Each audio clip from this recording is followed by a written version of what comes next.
My mom told me not to talk to strangers on the internet, but I'm glad I didn't listen. We are the Certified Noonas, your sisters in the love of Asian entertainment. And I'm Natalia. I've just realized I was first. And I'm Sky. Oh my goodness, it's just the two of us. I'm not used to going first. She was just sitting there. That was really funny. Just sitting there quietly. I'm not even going to edit that out. Like, people will know my stupidity. But like, we very rarely do a you, me, two episoder.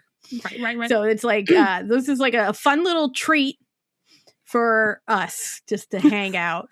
And we're here to do a spoiler, but not starting with spoilers, because we both watched a little show, and by little show I mean a long show. 32 episode show. We watched a 32 45-minute episode show. So much intrigue of a political nature. And it's on iQIYI, and it's called How Dare You. And it was delightful. We're gonna come out of the gate and say we had a great time. Oh yeah, watching this show. Super fun. I think the sort of the steps that went towards us watching it was, didn't Jessie see like a clip of it? Yeah, on TikTok. Yeah, Jessie saw a clip. I don't remember if it was just a straight up clip or if it was an edit. I feel like it was just a clip. Mm-hmm. Someone might have like superimposed different music or something. I don't remember that part. But she saw the clip. She knew it wasn't her vibe. Mm-hmm. But she sent it to me and she's like, I just have a feeling that this is like your shtick. And I immediately was like, yeah, I need to check that out. Because it looked, and the clip that it was, we'll get into it later, but essentially they were play acting that they were having a fight. And they're just very, very funny and very good acting. So like, I was like, oh, I'm in it. Like, this looks fun. And so that's how, and then I got hooked on it like pretty much immediately. I binged 10 episodes in one day, and then life caught up with me. And then a couple weeks later, I binged the rest of it. And it was after you binged those, you were like, hey, Natalia, you should probably watch the show. And I was like, yeah, I'll get to it. And then I didn't. And then you were like, no, for real though, bitch, watch this show. You're gonna laugh. I was like, fine, I will. And then it wasn't funny. We're not mean to each other. We're actually very nice to each other. We're best it was friends, kind of in the works that we were eventually going to probably do an episode if we could. So I started watching it and I was like, oh, you right. And so then I watched the whole thing. And then and Jessie also TikTok kept feeding Jessie more clips of it. So she's seen a lot of it through clips, but like she's gotten very busy right now. So she's not available, but it's our algorithms are sort of like a virus whereupon everything that we enjoy infects each other. So it's like anything that like Sky and I are watching, Jessie will see on her feed, and also vice versa. We always say our phones are listening. Like if we talk about something on an episode, like on a what we're watching episode, like it'll show up for somebody else. Like these sinister technology, but this is, you know what? It's fine. I'm happy to be infected by all y'all's business. But anyway, we just wanted to like come. It was just the two of us available for this week, so we were like, well, I guess we're just gonna have to talk about How Dare You. Oh no, what will we do? We're gonna try to give a short synopsis, but the reality is we won't be able to tell you a lot because spoilers. So and anyone who knows us as we give this synopsis will know exactly why Sky and I went feral over this show. So let's tell y'all, if you haven't seen it, let's tell y'all about it. So we're gonna set the scene. There's a young office worker who works at like, it's not like super clear, but it feels sort of like, I just want to say like a vertical drama, like production, something company, like that, something like that's making content. And they're like, we just bought the rights to this book, and like, here's what the book is about.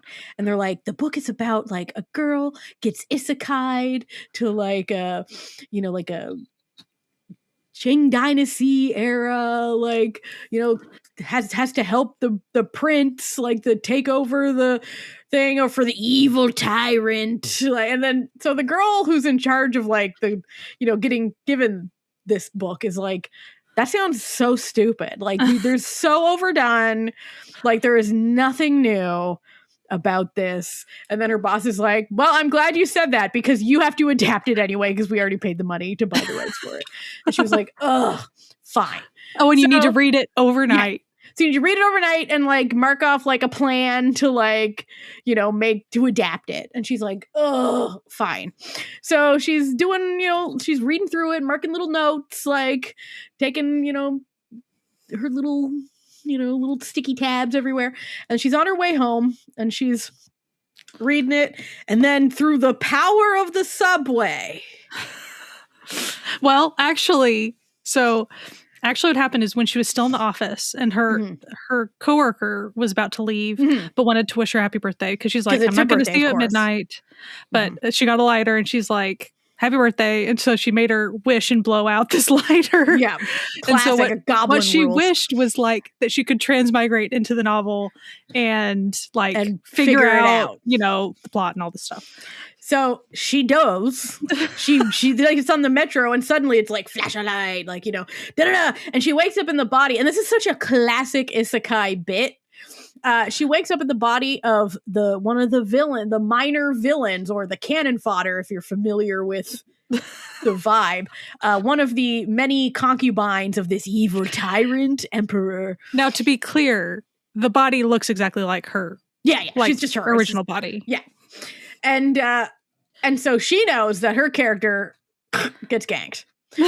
So she's like, well, shit, I gotta like figure something. I gotta prevent that from happening. Like with my knowledge of this novel that I was forced to read against my will today. I skimmed and made a few notes on for the basic plot elements. I got to figure out how to live. And then she gets summoned to go, you know, hang out with the emperor, if you know what I mean. And she arrives and he's like, he's not having it. He's like, no, I have a headache. I don't want to just leave. And then she's like, I cannot. I just like dolled myself up because my plan to survive this is to seduce and control you, sir. And then suddenly she realizes that he's using some expressions that aren't really ones that would be used in this setting. So then in English, she says, how are you? And he's like, what? And he goes, I'm fine. Thank you. And you? Also in English. And they both realize they have both been isekai'd into this novel. And then are like, well, now we get to work together to prevent both of us from dying. And that's the basic plot of this show. It's sort of I was sort of laughing because it's like it's not like too much of a twist on an isekai to like make it totally like something unique, but it's a very fun twist on an isekai. So you have watched epic tons of isekai. Like I've only watched some. But you've watched way more than me. Have you seen ones that have more than one? Yeah, there's been like a few, like a really popular one would be like two best friends get isekai'd together and are like, okay, we're gonna like seduce the hot brothers. That's like a classic. Like the two best friends or like the two sisters getting isekai'd together is like a real classic. But to my memory, but listen, I've so many. And I've seen like in manga anime, there's the like magical savior. Yeah, magical savior girl was supposed to get isekai'd, and then like rando dude tries to gets isekai'd with her. Yeah, like I've seen that, which is a fun bit as well. But this was like the first one in my memory. But my memory is bad, as most people who know me personally know, where it was like two independent isekais sort of dancing around one another and then being like, okay, we are now teammates in our isekaiation. Well, so I appreciated how like it was fast. It was in the first episode. Yeah, it was like the first or second episode that this went down. It was pretty quick.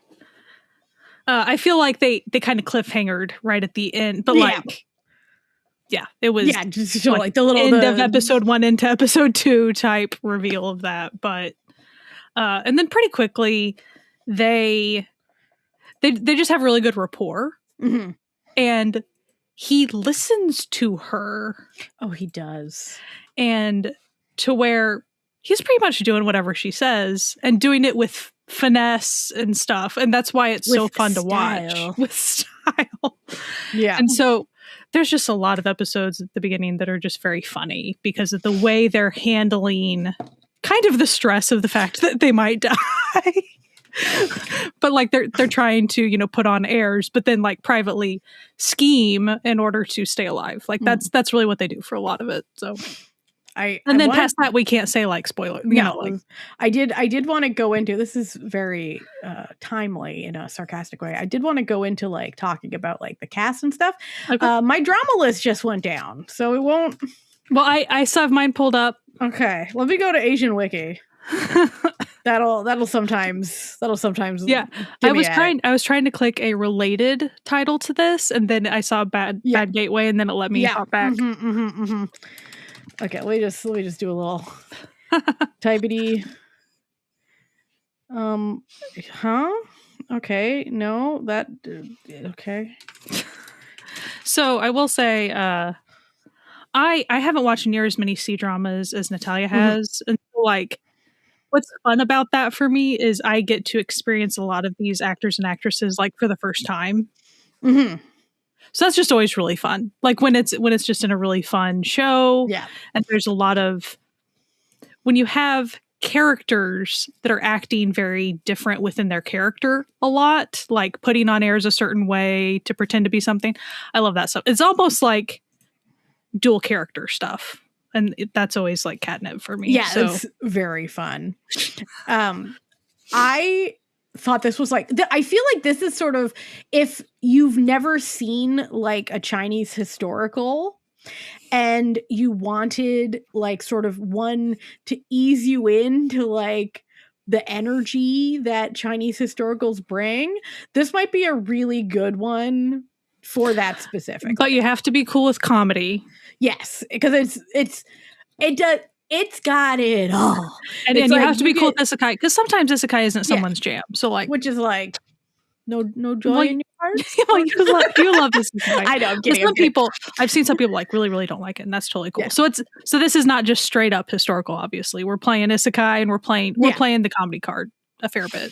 At least the first half. Like we're funny a lot. Yes, and it is, but it also has like the political machinations, the like over the top evil sinister characters. And by the way, the over the top evil sinister character on this one, girl boss to hell. This woman, like, listen, the villain of this piece is some of the evilest villain I've ever seen in my life. She's bad. She's so bad. She's so evil.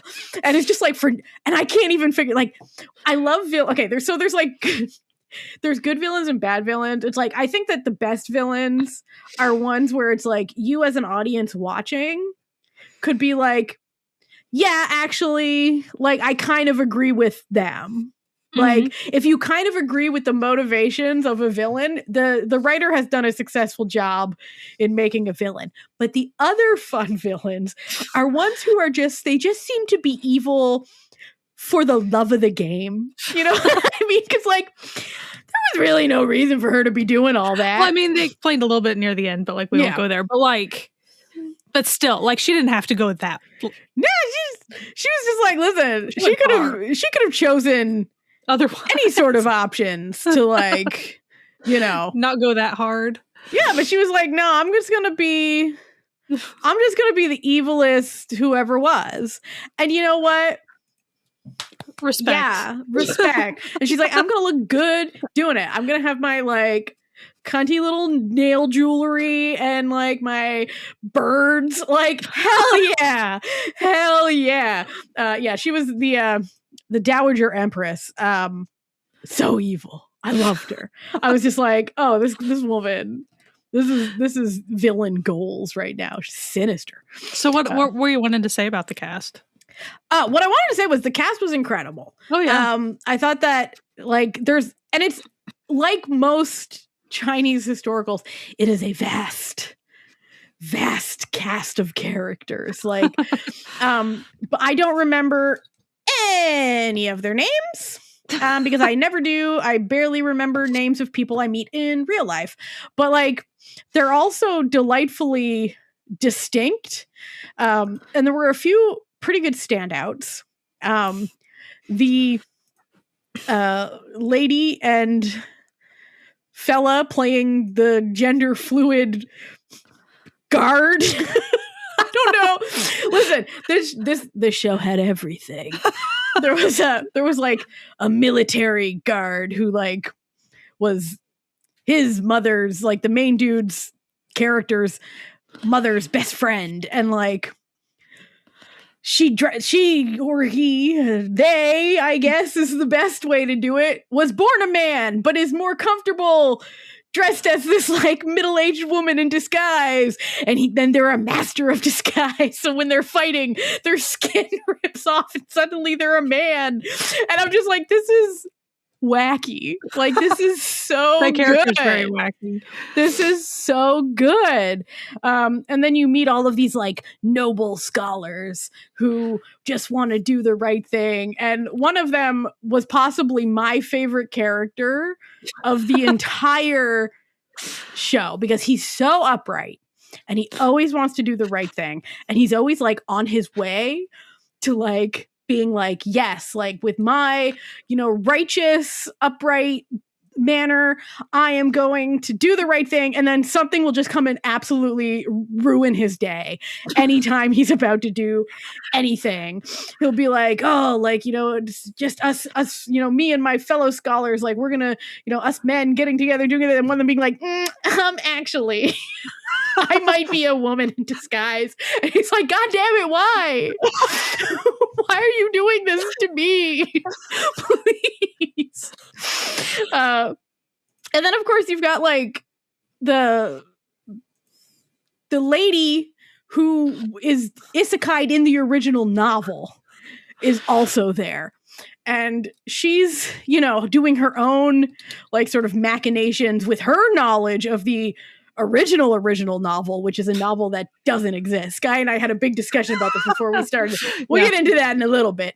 And so, the main girl's trying to like befriend her and be like, hey, you and I have something in common. And then of course you have I guess what's the actual main villain, not which isn't the villainous villain, but is like the prince, the half brother who's vying for the throne. But like, listen, the Dowager Empress was so evil and just like so openly awful that it's like, yeah, this prince is doing shady shit, but man, now I will say nothing. I was always wondering, I was like, what is the prince up to though? Because sometimes we just didn't know what he was up to for a while. Yeah, he would just like then he would come back and be like, I'm doing some bullshit with the armies. You're like, oh, okay, cool. He's still doing his whole, he's okay. I will say also, because at least the first half, because we get a lot of scenes where the two main characters are like scheming and rehashing like what they interacted with for the day to like each other, yeah. So the way they explicitly say, so like you see the scene of stuff happening and then you get them recapping it to each other. And so it does kind of help. So like as far as, so it's like you said, the starter historical level thing, it kind of does help like drag you in. It's a good like primer, because like even if there's some stuff that you miss, you'll get a scene with the recap of like, all right, this is what we did. And it's just like, that's nice. That's, especially like, I suppose it's less nice if you actually spoke the language, because then it's sort of like just recapping. But it might be really boring. But as people who do not, and sometimes like the translations can be a little bit vague sometimes, it's nice to just have them be like, okay, here's what we did. And they're telling it a different way, of course, because they're using more, the way they're explaining it to each other is kind of in a more modern way and stuff. So and saying, well, this is what we're going to need to do about it or whatever. Yeah.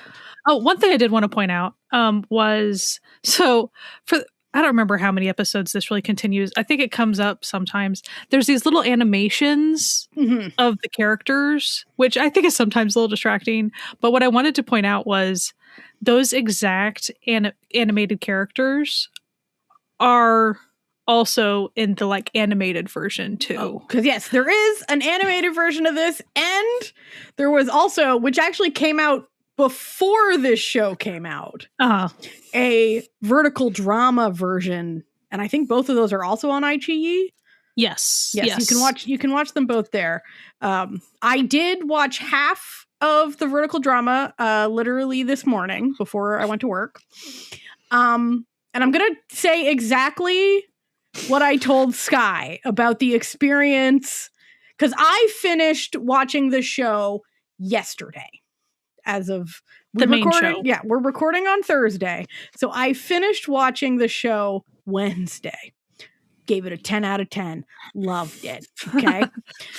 And then I was like, I'll check out the vertical drama, because out of the 4 Noonas, I have the most what's the word I'm looking for here? Patience for the shenaniganery. Expertise in vertical drama watching? Yes, I just watch a lot of, but also like I have the most patience for just terrible things. Yeah. Like I can just watch the worst made things you've ever seen and be perfectly happy to be like, like they put an effort in. We have to like appreciate the work that the people who made this did. But here was what the experience of going directly from the 32 episode high budget, incredibly done to the vertical drama version. So the way I described it was, I imagine you just went to see an incredible stage production on Broadway, okay?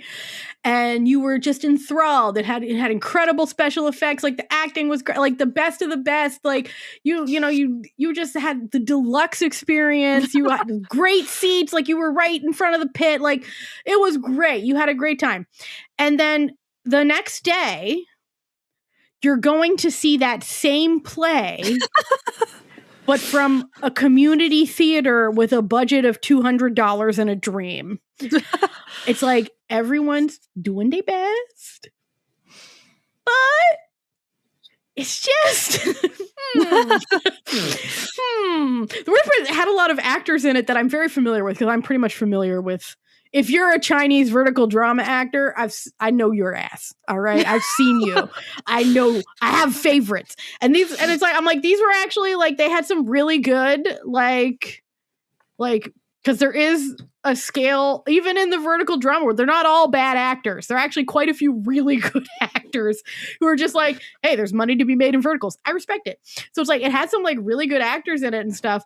But I was just like, I don't after the enthrallment I just experienced for like the last 2 weeks of watching, I'm like, I can't do this right now. I have to give it at least like a week between these. Well, and so I also checked out the animated version that is on iQIYI, and so that's how I know that the little, like, I'm not gonna call them chibis because they're not chibis, but like little characters, little cutesified characters are also in that. But then, of course, you have kind of like the main actor characters and stuff. It's just part of the reason I enjoyed this drama is like acting and facial expressions and stuff like so played good. a big role, to where like definitely the way the animation's done and stuff, like you're just not getting really any facial expressions except for like really broad stroke ones. Anyway, so like I watched some of it. It's felt shot for shot. As far as I saw, I didn't keep going. I was will say shocked at how shot for shot the vertical was as well. Like there were a few things changed, but I was just like, it's like watching it on like quadruple speed. It's like they're just getting through it. So for the animated, so far there's like, and they're listed separately on iQIYI. There's essentially season 1 and season 2 of the animation. And I even I checked out the end of season 2, and it still isn't to the end of the show. Yeah. So like it makes me think that there's probably going to be a season 3. Yeah. Are the episodes shorter? I do not remember. because I checked it out like 2 weeks ago. That's fair. But That's fair.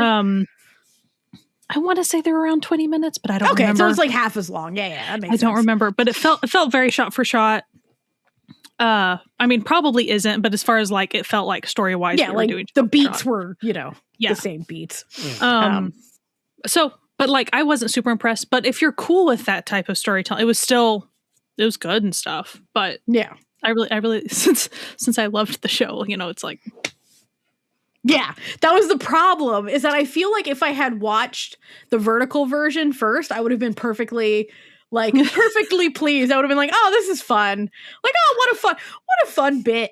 Like, what a fun, like, oh, yeah, they're being goofy. Oh, she's hanging out in the bushes. Oh, what fun. As the part that I was at, it seemed like the guard, they didn't take as many risks, because one of the big changes from where I'm at, I don't know if maybe like a little further this will alter, the guard who the gender fluid guard, just a woman. Just a woman who disguises herself various ways, and I was like, oh, that's cool too. That's fine. Yay, women. Like, I just thought it was fun that they were just like they even have a conversation where they're like, oh, but you're a man, and then he's like, and like the they're like, yeah, I suppose, but like I like being pretty like this. I like being a woman, and so I will continue to present as a woman until it is necessary that I do not. And everyone's like, oh, that's fine. I was like, wow. Well, definitely our main characters were totally cool with it. Because they're modern. They're modern people. They're just like, oh, okay, whatever. And then it just like never came up really as a problem ever. It was just always kind of like a bit where they'd be like, oh, they've got some man who's so talented at martial arts, like, where are they hiding this man? And there would just be this like sort of like, the actress, I wish I could look up her name, but my drama list is not letting me, playing like the female representation of this character just looks like someone's mom. You know what I mean? Like, just kind of a little heavy set, like just a totally normal, like the most unassuming, cheery looking, round faced lady. Just like, yeah, man, why not? So like, because of that, you get a lot of like. Sometimes you also see her kicking ass, which that's just really fun. It's just like fun. So the show really blended like fun with like the usual very dramatic horrors, not like horror as in like scary, but like just like the horrors of imperial existence. You know what I mean? Yeah. Like everyone's having a bad time. Content warnings. Golly, some content warnings. Oh, there's some content. There is violence. There is blood. There is murder. It's not depicted on screen, but it is very much indicated that a male character is raped at one point. Poisoning. Child endangerment, child abuse, that is shown. Yeah. Suicide. There's a lot. There's some like someone gets crushed at one point. Like there's a lot going on. Okay, so we don't want you to be like, oh, this is just a fun comedy, like a fun little rom-com. Like it is, but also there's a lot of other stuff happening. Okay, like the dark stuff that happens in these historical. They're dark. Dramas. They're dark, and sometimes it will start so funny, and then. There is child loss at one point. So like, there's a whole bunch of stuff in this, but it was done well. It was done really well. And we want to tell you more about how it's done well. Yeah. Like, so we will be moving into the spoiler section. And also that will be when we talk about the things that were maybe confusing probably to the viewer, but it's really hard to get into that without spoiling. So like that is going to also be in this section. Yes. So as of now, you are not safe. You are not marked safe from spoilers. This is the warning. It'll even be marked like if you're on YouTube, they'll have chapter markings. This is where the spoilers start. I'm marking it. So now the My Drama list, I did read the synopsis. not before I watched the show. I just watched the show. So Sky said you should watch the show. And I said, okay. She has Isekai, you're going to like the show. And I said, okay, I'll watch the show. And I did. So, and as usual, I didn't read the synopsis of anything before going into it because I never do. So there is actually like a bit of a twist that they just, that happens probably about episode 15, 12, somewhere between 12 and 15, I'd say, if I'm remembering correctly. But as far as the twist is a slow reveal, but also it can be confusing. Yes. But they just like put it in the synopsis for some reason, even though that kind of ruins a big reveal. I guess we should have warned that earlier, but oh well. Yeah. It is what it is. Whereupon you find out that while she just got isekai'd, he got isekai'd a long time ago, and he has been having a bad time. He was isekai'd as a teenager and has just been being psychologically and physically tormented by his not his mom, it's adopted mom, the empress, has just been fucking with him for 10 years, which is why he's crazy. Like why everyone thinks that he's crazy and a tyrant, because she's just poisoning him, torturing him, like feeding him medicines and forcing him to have sex with women. Like it's terrible. It's terrible. Everything happening to him is bad, bad, bad, and has been happening to him since he was like a 14-year-old child. But I was a little initially confused because in the storyline, the emperor does have a son because of the, Dowager Empress's and also he has explicitly lied and said that he did come 2 hours prior to her. Yeah, that he had just arrived so he was, he's a bit of a shady character himself, but you understand it more as the show goes on.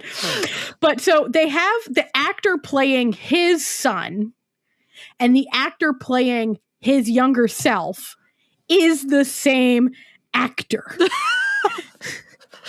Which does not help our confusion when we're seeing this. So initially, and like, listen, Sky and I, we may not be the smartest people in the world, but we're not stupid. Like we can read between lines. Like we are literate people. Okay. We both have college degrees. All right. Like, and college degrees in the arts. Like, so like, this is not, we can do narratives. Okay. Yeah. We understand things. We can infer things. I know I was initially confused thinking that his son was also a poor isekai teen having a bad time. Also, it is because the way they're revealing this is like little Easter egg episodes at the end of the episode. Side stories, little epilogues about how bad a time he's having. And they're like, and the cute little character's name is not the same name as the emperor that you're seeing. No. Because it's his actual name. And what got me, what I thought was just sort of like, I'm not sure why they chose to do it this way, because it really, the intro to these little epilogues is this cute little animated, and you think you're about to have like a Thai BL style epilogue where it's like everyone has a cute time and maybe you do a little ad for Lactosoy. You know what I mean? No. It'll have this cute little animated intro of like him like on a swing, or like him, and it'll have like like sing side story, like cute little music, and then it'll just go into the most horrific child abuse you've ever seen in your life for or like him, 3 or minutes. him just lamenting that he's like alone and he's trying to find just someone having else. Like him just being rejected by everyone his age because of his adoptive mother, like the only person being nice to him getting murdered by his adoptive mother, and you're like, why would you like introduce it this way? Like, you're monsters, you production team. So like it was like they started kind of slow revealing that, but only at bits at the end of the episodes. I don't know when it finally like clicked for me. It took a long time because of the name thing, and because I kept thinking. It took me like 3 episodes until I was like, oh, I'm stupid. Well, part of it really was because they're using the same actor. Kid actor. It's like, that I understand. Blowing my mind. I understand why, but like at the same time, I was like, did they have to dress him in the exact same? Well, and as far as what that character does, It's still goes and studies, goes and listens to the mom. Like that's what we're doing. I was so I felt so dumb. But I was like, oh, and I feel like it was just sort of like maybe like a vague translation here and there or something that I was just like, oh, I'm stupid. Okay. Okay. Yeah. Cool. And that's why. So as far as I'm sure stuff was inferred in Chinese that we missed. That we just, because we're limited by the subtitles we are given. And they were great subtitles. Like I'm not gonna. And the narrative style they chose to show that in too, as far as the little cute little intro and stuff. I'm like, and so like basically like the way that they introduce this concept is that there's like a bunch of flowers that are done to look like SOS. And this is where I got confused. Okay. Because it turns out he did that in the past, but they used the same color flowers and in the same location. And I was just like, oh, this is and then I was like, man, like because at one point, the main character goes and she talks to, his son, like the crown prince, and was like, hey, like, tries to do like the Isekai thing, and he's just all confused. I'm like, why is he playing so coy? Like, right. why is he acting like he doesn't know what she's talking about? Because he doesn't. Because it was the main dude as a. We got a little got. I will admit, I think mine took a lot longer to figure. Like it took me a lot longer to figure it out. It took me until they introduced young Prince Duan, and then I was like, that did help feel it for me, probably. I understand. I get it now. And then I was again, they have different names, so like not helping. This is one of those things that if we didn't have a podcast, I would never have told anyone this. I would have just been like, oh yeah, I totally understood. So, listeners, we hope that you understand our honesty. Like we're not honest. Front about. Listen, we are just as dumb as anyone else. Like, but we try our best. I'm sure there'll be people that like totally pick it up like immediately, especially if you're used to transmigration stuff. I have not seen as much, so like you would think I would like. Listen, I have quite a background in this very specific area of study, but I don't know, maybe I've been so tired lately that nothing makes sense. But I thought it was an interesting reveal anyway when I finally figured it out. I was like, oh, that's cool. Well, then once I figured it out, I kept being like, dude, reveal it. Like, he's going to tell her. He takes a while to reveal it to her. And I'm like, she's not going to be happy with like. She took it way better than I thought she would. So like, I was actually having a discussion because I watch everything on my tablet in bed. That's like my main mode of watching things. And my husband doesn't watch it with me, but he watches it next to me. And basically he sits there and reads his very academic literature because he's really into very fancy boy literature. He reads,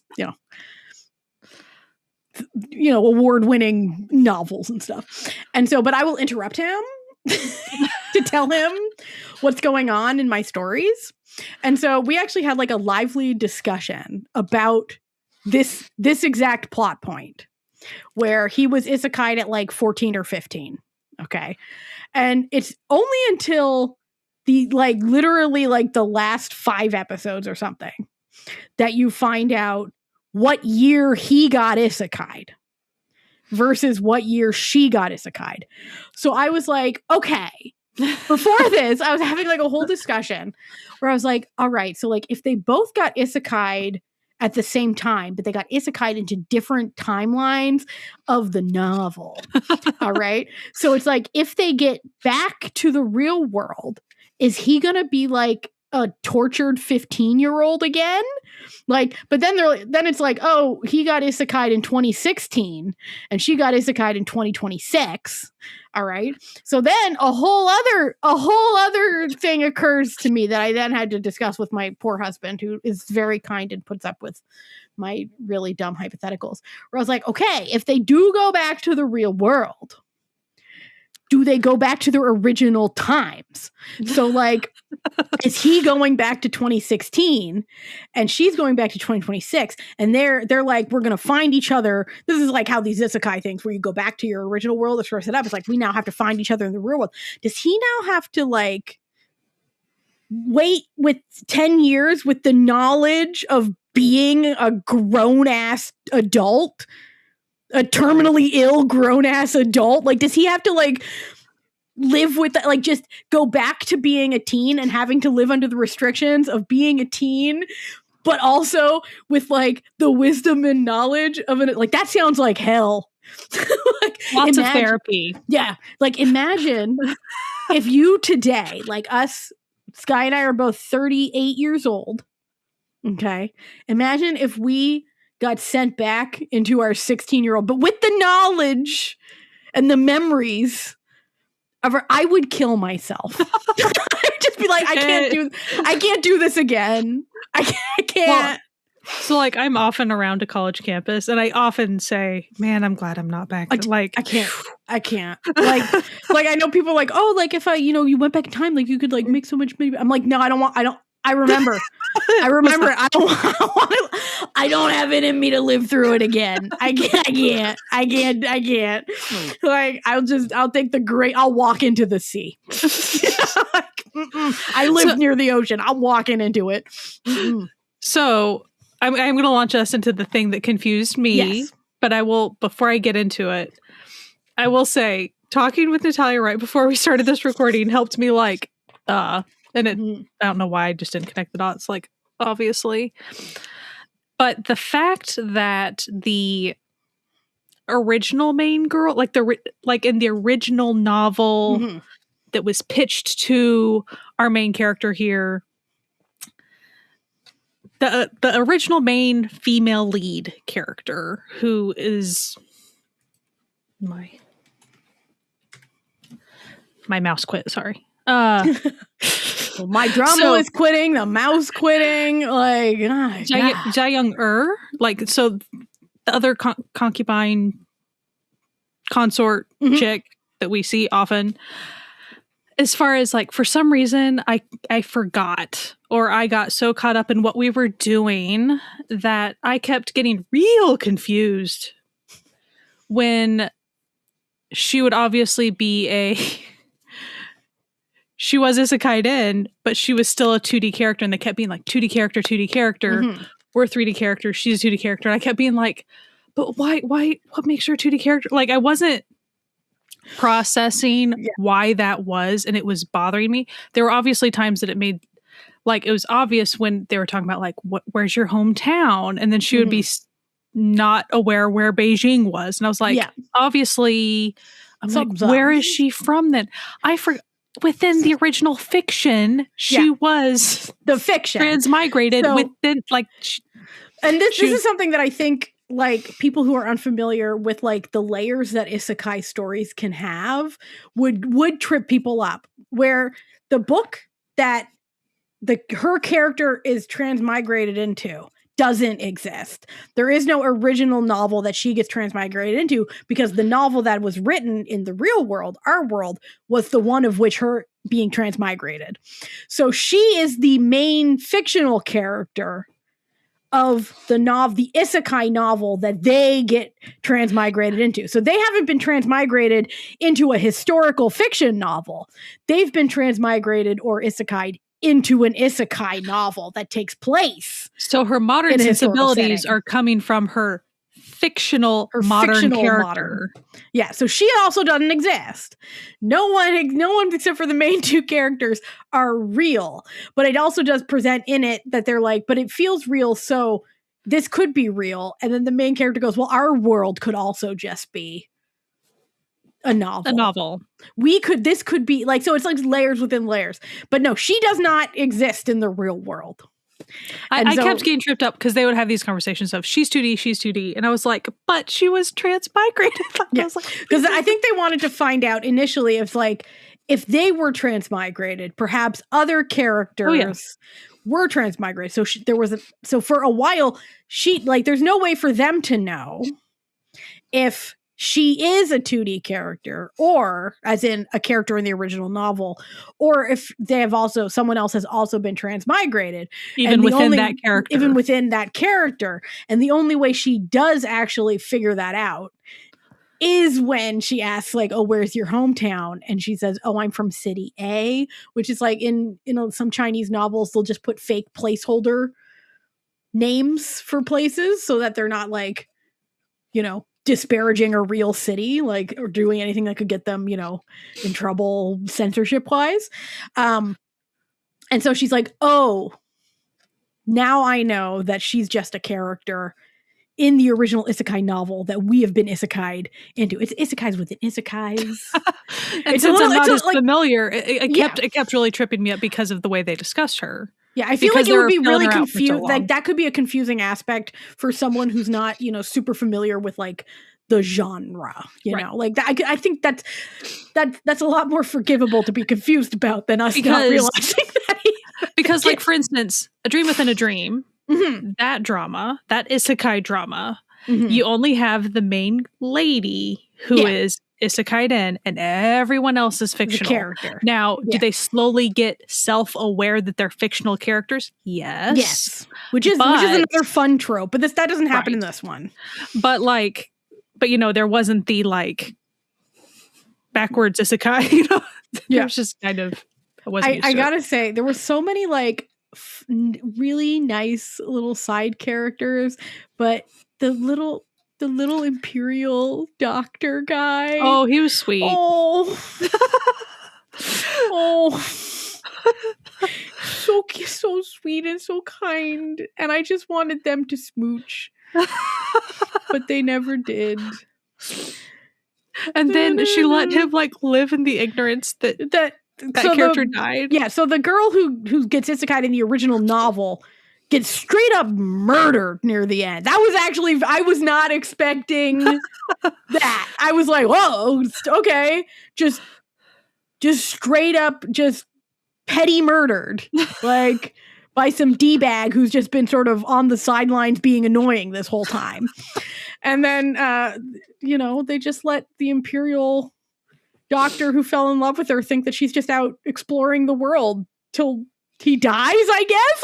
Like just like forever. No one's ever like, come on, man, just tell him so he can grieve and like live his life. I feel so sorry for him. He was just so sweet and he cared so much about her and he was just so lovely. Now, how did you feel about the harem ladies? Okay, so here's the thing. First half of the show, you're like, God damn these bitches. Like, get it together, ladies. Like, just y'all gotta stop. But then second half of the show, you're like, oh, they're all actually just victims of circumstance. Like, they don't know there's another choice until someone presents to them another way of living, and then suddenly they're delightful. Like, I really actually enjoyed that as sort of a plot device, that within the like the two main characters discussing fictional characters, they're like, can characters make different choices if presented different options by the narrative than what was originally written? And that's sort of a big theme of these sort of novel transmigration things. And time and time again, he's, you know, in his defense, he has been tortured, alienated, and tormented by everyone he's ever met for 10 years. You'd be pretty fucked up. All right. So he's like, nah, I don't give a shit. Like, don't care about these people. They've made my life hell. But then time and time again, she then is presented with characters making different choices when given new options by her influencing the narrative. And so she then goes about giving new options to a whole bunches of characters in a bit of a self-serving way, because, you know, she needs to do so to survive, but also like it gives these characters actual like three-dimensional agency and sort of moving them beyond the narrative that they have been given to have more free will, which is a really fun I loved how it explored that. Yeah. So it's like if you give the harem ladies options that aren't the, you know, sinister machinations of the Empress Dowager, suddenly it's just like, no, these are just people trying to survive in the system. And so it's like if you... Oh, go ahead. No, and if you give like these scholars an opportunity to, you know, actually like contribute to society instead of being, you know, pushed to the fringes due to, you know, various, you know, like economic or, you know, political reasons, suddenly they will make things better. Like it's, you know, it's really, it's a, you know, let's be honest, it's a bit of a societal criticism where you know, classism and stuff, which everything can just, you know, everything is that deep. This is what I need people to know. It's like everything is that deep sometimes. So Sky, what were you gonna say? All I was gonna say about the harem ladies was, as far as narratively and tonally, I was how they were being used in the narrative. The first bit, as far as kind of being, not that they were villains, but like they definitely just caused catty. They were just like mean. Well, but sometimes and, like, it was like vindictive and they were causing harm. But as it kept going, midway through or whenever, like midway through their journey of like eventually kind of changing to be like more chill, when they were still after her. And it was still being played for laughs, but it's like someone was still chasing her with a knife. Like, yeah, it got a little like ridiculous silly, which like that's just what we were doing sometimes. But we definitely went really hard with the harem ladies for a while. Like as far as being real silly with them. It's like these, you know, they were sort of a comedic. They were a comedic device for quite some time. Is my point. Especially because it's like when you're doing all these like, you know, murder plots happening, torture plots happening, people getting burned alive, like armies moving. There were envoys. We always have, there was a big plot point involving some envoys from like you know, I would say sort of a Kyrgyzstan style, like border type country. Yeah. There was machinations, like, you know, and then you know, like for anyone who's unfamiliar, for many years, ever since the drama 100 Days My Prince came out, the Noonas have a bit of a running gag whenever envoys are added, especially because in 100 Days My Prince they added in an envoy plot like in the last like 3 episodes for seemingly no reason that we could ever figure out why this was a necessary, but we're always just like, and suddenly envoys. So that's become like a long running gag. But this one, it did make sense to have envoys. So, we're not saying that we hate on envoys we love it. Or whatever. We love it. It's a loving bit, you know, that we do. There's a lot of shows that like, it is a huge, like a whole plot line, like a long plot line. That's cool. Like we're totally cool. It's just funny when it is like shoved into something just to be there for a moment. Yeah. It's just kind of comical. Like this one was a long running narrative arc that made sense and was important. Developed the plot that was important to the overall plot of the show, that had long lasting repercussions throughout the bit. So, you know, the envoys in this were very good. I also enjoyed, I don't know if enjoy is the right word. I appreciated the way they had our lead guy have chronic headaches and how they kept that through a lot of the show.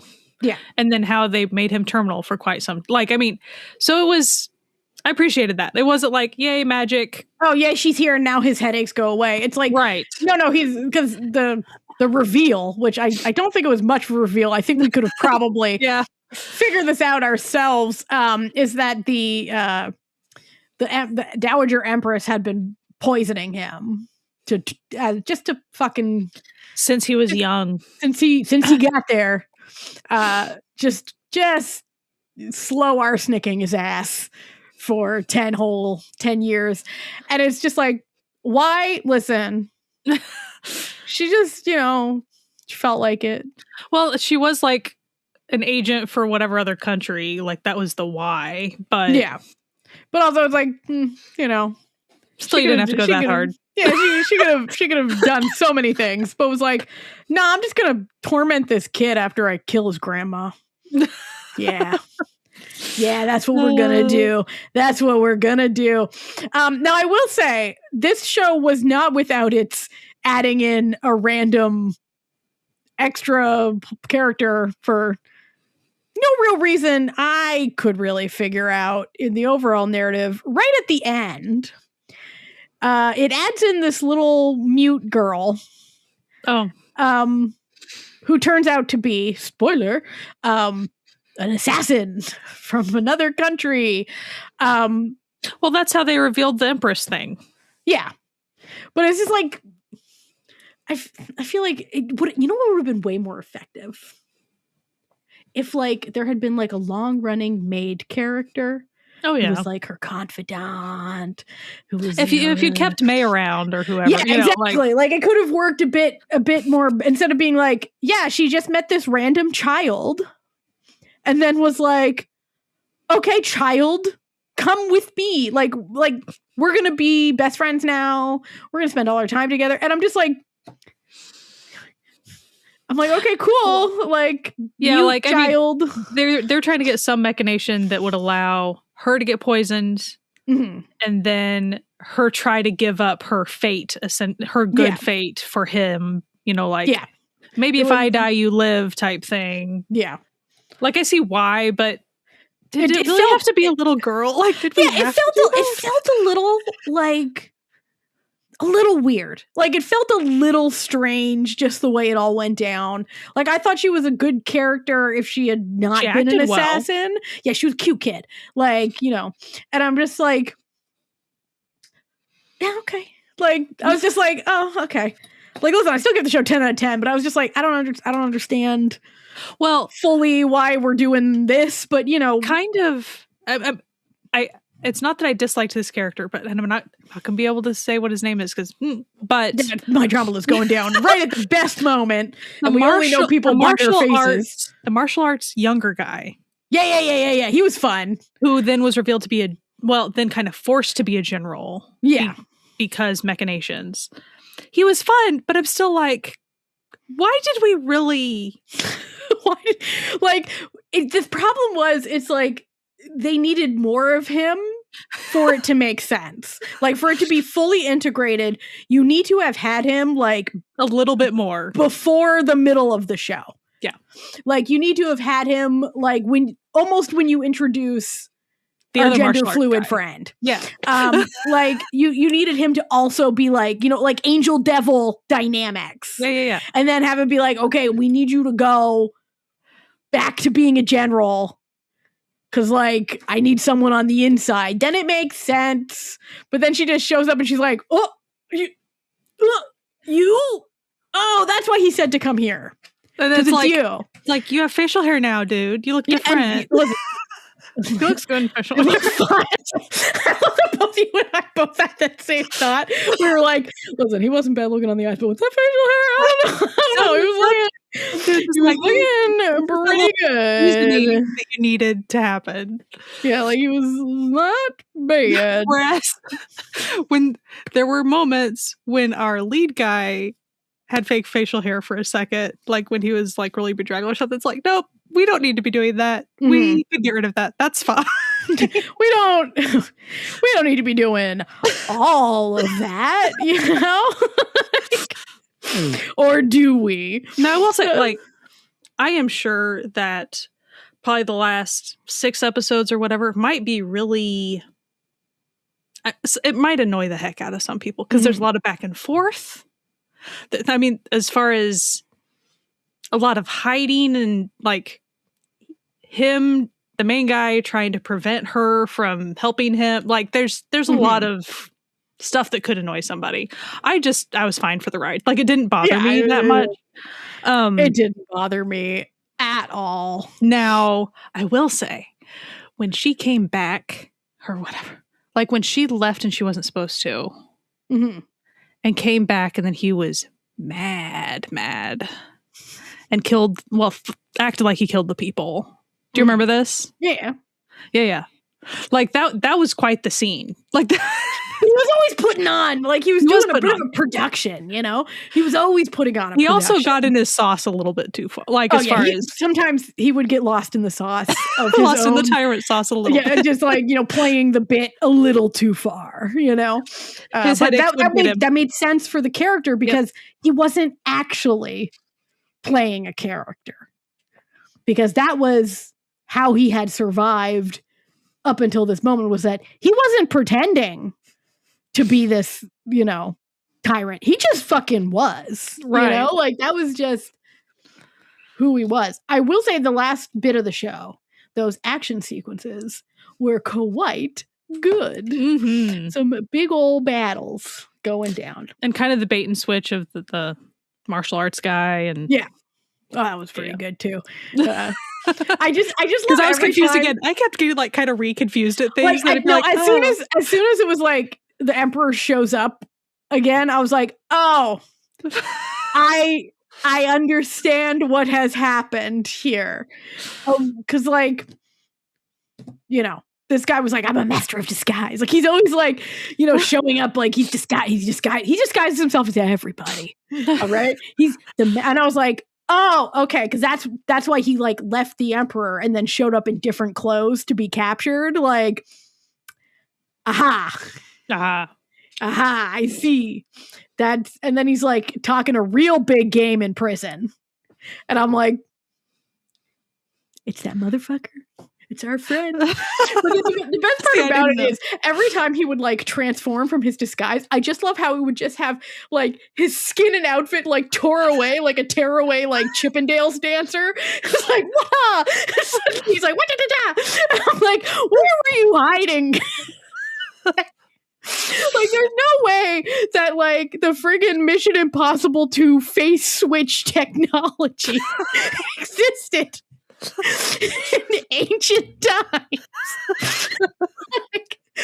but like martial arts. So this is like a special jutsu, like Naruto style, you know.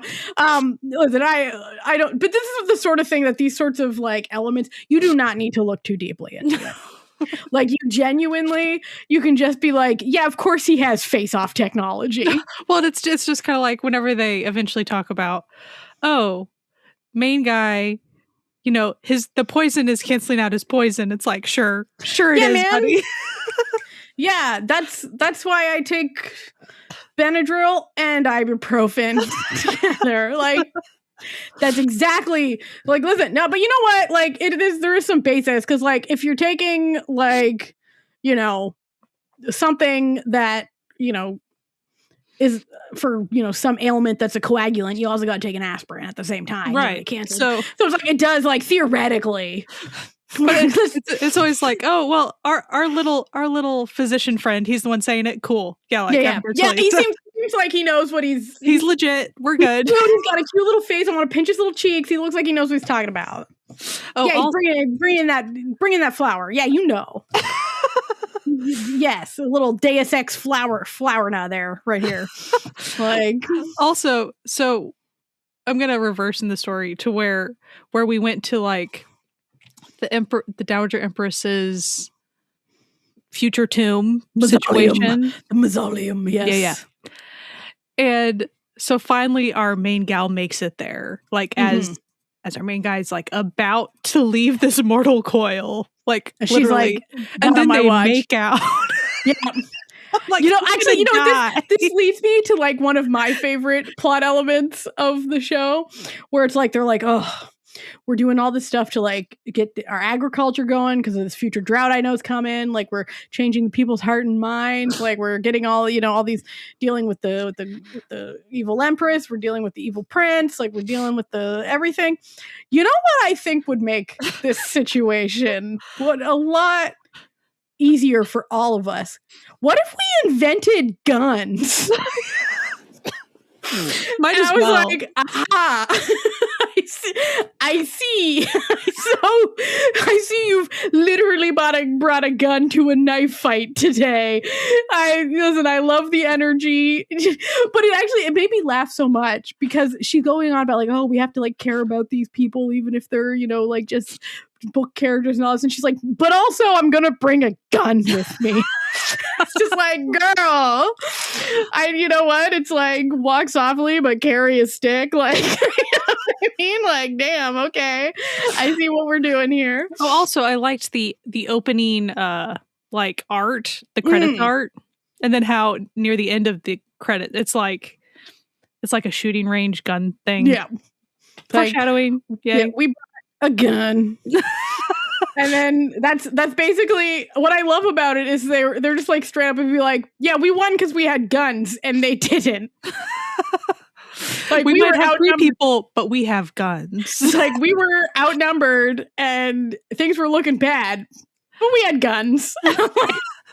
You know, you bring a compelling argument. No, this show's great. This show's great. Even if like you were not planning on watching it and you just sat through the spoiler, trust me, when you watch it, you'll still enjoy yourself. Oh yeah, like and great. The way the twists reveal, like, they're very clever. Again, I was confused a lot, and I was still having a good time. So I spent several episodes confused about the kid, and yet I was still like, yeah. I was like, man, why is this kid like really like dogging her? Like he's just really like dodging her every question. Like, damn. And then I was like, oh, I'm just stupid. Okay, cool. Well, they could have used a different man. They could have used a different actor. All right. It would have, you know, like, because I get it. Even the little animation version of that character, it's like, it still looks like that kid. Yeah. Like, and that kid was a great actor, but I was just like, okay, using the exact same actor really played us for fools. Played us for fools this time. It got us. We got. We are fallible as well. We are not the drama gods we never pretended to be. Well, so I think I think another thing is that I really like about this show is how dramatic like the main characters are in the beginning, even when they're being funny. Like, again, their facial expressions are almost, they're not too much, but like they're playing stuff up so much that it's like funny. And then of course we get really serious later and stuff, but I don't know. I just thought I loved the acting because it was always appropriate for what we were doing, and it would just change so much. Yeah, it was great. It was such a good time, and that's costumes why we too. So pretty. Oh my god, I'm still thinking about those nail rings. Oh, well, and then like they were devious. The like face jewel situations. Listen, she may have been evil, but that Dowager Empress was style goals. Like, let's be honest, she was working every scene like it was a runway. And whatever wig person, like they were the doing was on crack. Okay, they were on some other level. They were on the good stuff because you couldn't see the hairlines. His wig was so long, and it was always just silky, and so was hers. Really, like it was perfectly coiffed to show up his beautiful nose. Just like he had a really nice nose, y'all. I gotta this beautiful straight nose. This show was great. I also just loved, so aside from them being funny together, the reality is even before they were, I guess it's a slow burn. Not really for him. For her. He's down to clown immediately. But like, it's understandable why he would be, because she's the first person genuinely nice to him in a decade. He's like, oh, my savior, and she's pretty. Okay. Yeah. Like, I'm sold. Oh, heaven. But, so even when they're just friends, like as far as if you want to call them something, there's just a lot of physical affection between them, which I just thought was really cute. Like, just adorable. And he would just listen to whatever, like, he pretty much did whatever she wanted, other than once in a while, of course. But anyway, fun characters. Great. And she was girl boss the whole time. Oh, she was killing it. Fun characters, fun show. I think a long running bit is everyone will always talk about her, where it'll be like, oh, the demonic consort, oh, she's so evil, and then it'll just like cut to her just being the nicest person ever. Just being like, and usually with like the character who was like, my favorite character, the poor little scholar who's like, oh, he's being controlled by like the evil demonic consort. And then she's like, would you like a cup of tea? Like, and he's like, wait, what? What are we doing? Anyway, the show is incredible. It's on iQIYI. You should watch it. I loved how the main characters, like, they were on equal footing eventually. Like once we, and so even he was gonna co-ruling with her at the end. Like, so I loved that. Loved that energy. Yeah, he respected her. That's nice. He drank his respect women juice. He did, and it stayed in him all those years, which is saying something. It's great. It's great. It's great. Great show. Great energy. Yeah, iQIYI, like you said. It's so good. It's all done now. So you can just go watch. You can binge the whole damn thing. I don't think this is right. It says aired February 6th through February 18th. I feel like it was longer than that, but I'm not going to argue. Like, okay. Well, it depends on, like, do they drop like 5 million episodes a day? Like, right. And maybe they're talking about iQIYI in particular. You know, maybe because it like, because I feel like perhaps maybe that's the drop dates it did. Like, because that seems short, but like, whatever. Who knows? Listen, I'm always confused about Chinese drama airing timelines. Yeah, especially when, and I don't remember if this one did this too, but it seems like this is happening some. And it's not just iQIYI, it's also on Netflix. We're kind of doing the 2-a-day thing, and then at some juncture it's like, nope, now you get 1 a day. Yeah. Just to give a little middle finger. It's like, I'm sorry, what are we doing?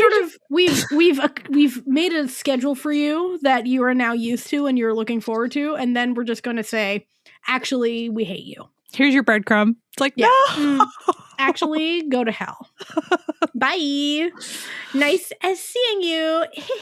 Because I even saw someone online. They're like, oh, I thought it was just like, so it was a show that was also on Netflix and iQIYI at the same time and currently airing. So they thought it was maybe just Netflix that was doing that shenanigans. Like, oh no. And they go, oh, I just figured out iQIYI is doing that too. It's like, yep. If you're an international watcher, at least, who knows what they're doing, like China side. But yeah, we don't know. We're not privy to that information. But it is fun. You should watch it. This is all based on a web novel that I have not read, so I cannot tell you anything about it. I cannot tell you anything about it, but we both enjoyed ourselves immensely. Yeah, it'll be, I mean, I'm not going to say it'll for sure be my favorite this year, but it's a contender. It's a contender. It'll be in my top 3 probably. It's my first 10 out of 10 this year. So, yeah. And thank you for hanging out with us. Next week, we will be back with our usual end of... How is it already the end of the... Anyway, our end of the month, what we're watching, I'm sure we have other things besides this that we've been watching that we'll tell you about. This is not our only... We got some other... Sky and I, anyway. I'm sure the other ladies have been watching something, but I know Sky and I have been watching other stuff, too. We got some stuff on the go. And that's, everyone loves that episode, so that'll be next week. And if you want to listen to our old episodes, they're wherever pretty much podcasts can be found in audio style. They're on YouTube in video style, where you can, like, subscribe, and comment. I like replying to all the comments that we get, so thank you for people who comment here. But you can also go to our website, certifiednoonas.com, where we have put like links to everything. So if you're wondering where to find something, as of the date that post went up, the links are accurate. That's all I can say. Sometimes things move places and I don't know where they go. But you can also listen or watch the episodes on our website if that's what you like, and leave comments and stuff there as well. Anyway, if you want to support this podcast like the incredible people who do, you can go to patreon.com/certifiednoonas and join Certified Found Family. We get little mini episodes every once in a while. I think one will be going up. It's a little late. I did say it would be going up Thursday. It did not. It'll be going up Saturday. These things, you know what? These things happen. What can I say? But anyway, thank you for all, like, our Found Family's been supporting us for years, and they're incredible, and we love them. So thank you. Thank you, Found Family. Thank you. Oh, and I just remembered one thing about this. Like, so this show, the the social media promotional stuff. Like they have a lot of fun with that. You can tell that the two leads are like really good friends and stuff. So like they're cute, but they're not trying to be necessarily romantical all the time in the promo stuff. A lot of times they're being really funny. So like they're good comedic timing stuff. It's great. Check it out. Yeah. So thank you for hanging out with us. We'll be there next week, and hope you have a good one as always. Wash your hands, wear a mask, and maybe go check out How Dare You on iQIYI. We are not sponsored by iQIYI. We just really love this show. Anyway, we'll have a good one. See you next time. Bye.